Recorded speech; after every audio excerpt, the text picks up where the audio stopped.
Hello everyone. Bihar दरोगा 1799 के mains में बैठने वाले जितने भी बच्चे हैं उनके लिए कहीं ना कहीं वीडियो यूज़फुल होने वाला है। इसमें मैं कवर करूँगी आपके कुछ डाउट्स जो एग्ज़ाम में जो भी सबसे पहला डाउट आप उसमें देख पाओगे कि कहीं ना कहीं वीडियोज़ आ रहे हैं निकल करके जिसमें बताया जा रहा है कि जो डेट है 19 अप्रैल नहीं होकर के डेट एक्सटेंड होने की बात हो रही है। ध्यान रखिएगा, डेट एक्सटेंड की बात की गई है, ये नहीं है कि उससे पहले होगा एग्ज़ाम। तो सबसे पहले तो आप 19 अप्रैल को तैयार करके जाओ। कॉमन सेंस से आपको करना ही चाहिए कि फाइनल आप मान के चलिए कि 19 अप्रैल को आपका एग्ज़ाम हो जाना है। और अगर उसके बाद डेट एक्सटेंड भी करता है तो ये आपके लिए प्लस पॉइंट ही होगा, ये आपके लिए नेगेटिव कहीं से भी नहीं होने वाला। जैसा मैंने जब फर्स्ट अटेम्प्ट दिया था उस टाइम पे लॉकडाउन और कोरोना का टाइम था, उसमें दो दो बार डेट एक्सटेंड हुए थे, तीसरी बार जाके एग्ज़ाम लिया था। क्या हुआ उस टाइम पे, मैं इतनी नहीं थी कैपेबल कि मैं उसका मेंस निकाल सकूं, पर वो जो डेट एक्सटेंड हुआ था उसकी वजह से कहीं ना कहीं मैं उतना पढ़ पाई, उसका उतना यूटिलाइज हुआ कि मैं फिर मेरिट में जाके 0.5 से छटी थी। तो ये आपके लिए बहुत ही प्लस पॉइंट होगा अगर एक्सटेंड करेगा तो। और अगर नहीं करेगा तो अभी जो आपने तैयारी करी है वही आपके एग्ज़ाम में जो आपको स्कोर दिलाएगा। इसलिए उन चीज़ों के पीछे नहीं पड़ना है, अपनी तैयारी कंटिन्यू रखनी है।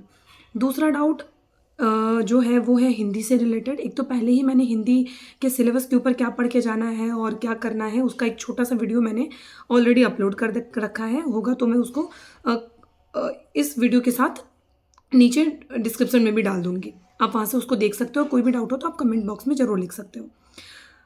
थर्ड चीज़ है कि जब एग्ज़ाम दे के आप लोग पीटी का आए हो तो बहुत लोगों ने बहुत तरह की बातें कही है, ठीक है। एक तो हम कोशिश करते हैं कि आपके एग्ज़ाम में हम आपकी हेल्प करा सकें और इस वजह से ही हम थोड़ी बहुत वीडियोज़ के थ्रू आपको समझाने की कोशिश भी करते हैं। वहाँ पे भी कमेंट सेक्शन में ऐसे थी कि अब आप लोगों ने जैसा एग्ज़ाम दिया वैसा पैटर्न नहीं रह गया, चीज़ें बदल गई है, अब आप एग्ज़ाम में बैठोगे तो आपके नहीं बनेंगे, वॉटेवर जो भी। पर मुझको ये लगता है कि जिस तरह से अभी दरोगा का क्रेज़ जो है वो मार्केट में बहुत ज़्यादा बढ़ चुका है, नंबर ऑफ़ कैंडिडेट और जो इसके एस्पिरेंट हैं वो भी बढ़ते जा रहे हैं। अब जब कैंडिडेट बढ़ेंगे, न्यू एस्पिरेंट आएँगे तो ऐसे में क्या होता है कि थोड़ा-सा पैटर्न ऊपर-नीचे होता है, जो कि पीटी में देखने को भी मिला है। और दूसरा चीज़ ये भी है कि पीटी का सिलेबस फ़िक्स नहीं होता है, पर मेंस का जो सिलेबस है वो फ़िक्स है और यहीं से मेरिट बनना है, तो इसमें ज़्यादा फ्लक्चुएट होने का, चेंजेज़ आने के चांसेस नहीं हैं। फिर भी कुछ हद तक चेंजेस होंगे क्योंकि नए एस्पिरेंट को भी लेके चलना है, ठीक है। तो ऐसे में ना आप अपने आप को तैयार रखिएगा कि एग्ज़ाम हॉल में जाके अगर 4 से 5 क्वेश्चंस आपको न्यू पैटर्न, अलग सिलेबस, थोड़ा अलग अगर मिलता है तो वहाँ पैनिक मत कीजिएगा, उसको एकदम कामली डील कीजिएगा। बना तो ठीक है, नहीं बनेगा तो बाकी आप इतनी तैयारी करके जाइए कि उसके बिना भी आपके रिजल्ट और आपके मेरिट बनने चाहिए, ठीक है। चौथा सवाल जो मेरा है उसमें मैं एक चीज़ कहना चाहती हूँ कि जैसे एग्ज़ाम में अगर देखा जाए 19 अप्रैल को ही लेके चल रही हूँ मैं, तो आपके पास मैक्स टू मैक्स 20 दिन लेके चल रहा है आज से, ठीक है। 20 दिन 15 दिन में जो आपकी तैयारी है, याद रखिएगा एग्ज़ाम के लास्ट के 5-6 दिन जो है सेट मत लगाइएगा। पीटी के टाइम भी मैंने लोगों को समझाया था, कुछ हैं जो फॉलो भी करेंगे, बहुत को तो जो अपने हिसाब से जो भी वटेवर आपकी स्ट्रैटेजी में, ये मेरा स्ट्रैटेजी था तो मैं आपसे शेयर कर रही हूँ। 5-6 दिन पहले आपको सेट बंद कर देना है, लेकिन अभी आपको डेली बेसिस 1 सेट लगाना है। अगर 1 नहीं भी तो वीक में कम से कम 3 सेट तो आपको लगाने ही लगाने हैं। उसमें कोशिश रखिएगा कि एग्ज़ाम में जिस दिन आप लास्ट सेट ख़त्म कर रहे हो, तो फाइनल एग्ज़ाम से पहले 3 सेट ऐसे ही लगाइएगा जैसे एग्ज़ाम हॉल में जो टाइमिंग रहेगा, जैसे पहले हिंदी का पेपर होता है वो देना है आपको उसी टाइम में बैठ के, और उसके बाद फिर थोड़ा ब्रेक लेके और जैसे फिर सेकंड पेपर होता है वैसे ही आपको सेकंड पेपर जीके का देना है। इससे आपका दिमाग जो है वो प्रिपेयर्ड रहेगा और एग्ज़ाम हॉल में आप 100% जैसे सोच के जा रहे हो वैसे ही एग्ज़ाम में परफ़ॉर्म करके आओगे।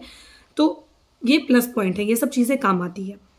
काम कीजिए और बाकी सेट भी अगर आप बाहर जा कर के कहीं पे टेस्ट सीरीज़ जैसे एडुटेरिया का मैंने भी दिया, एडुटेरिया का वीकली एक आता है संडे को, तो वो आप जाके दो, वहाँ से आप उसके बाद उसका एनालिसिस करो और बहुत बढ़िया रहेगा आपके लिए। और अगर नहीं वो नहीं करना है तो आप रूम पे बहुत सारे ऐसे प्लेटफ़ॉर्म के उसके बाद ज्ञान बिंदु के, खान सर के बहुत सारे वीडियोज़ ऐसे मतलब उनके बहुत सारे सेट प्रैक्टिस दिए गए हैं, उसको भी आप रूम पे, लेकिन कोशिश करिएगा कि आप ऑनलाइन टेस्ट नहीं दे करके ऑन पेपर, क्योंकि एग्ज़ाम में भी आपको क्या करना होता है, बैठ के ही पेपर लिखना होता है, तो आप मतलब टिक आउट करना होता है ऑन पेपर, तो वैसे ही ऑफलाइन पेपर देने की कोशिश कीजिएगा। और अगर रूम में आप एग्ज़ाम दे रहे हैं, सेट प्रैक्टिस कर रहे हैं, तो याद रखिएगा कि पूरी ईमानदारी बरतिएगा। ये कोई देखने तो नहीं आ रहा है, लेकिन ये ईमानदारी ही आपको काम करेगा। बाकी इसके अलावा अगर और भी डाउट है आपके अंदर हैं अभी भी, और आपको और भी किसी डाउट के ऊपर कुछ सवाल पूछने हैं, कुछ भी है, तो आप कमेंट बॉक्स में लिख सकते हैं। मैं ज़रूर कोशिश करूँगी कि मैं उन टॉपिक्स के ऊपर भी वीडियोज़ दूँ और आपके एग्ज़ाम में जितनी हो सके मैं अपनी तरफ से आपकी मदद ज़रूर करूँ। ठीक है, फिर मिलते हैं अगली वीडियो में, तब तक से अपनी तैयारी कीजिए। ऑल द बेस्ट आप सभी को बिहार दरोगा मेंस के लिए।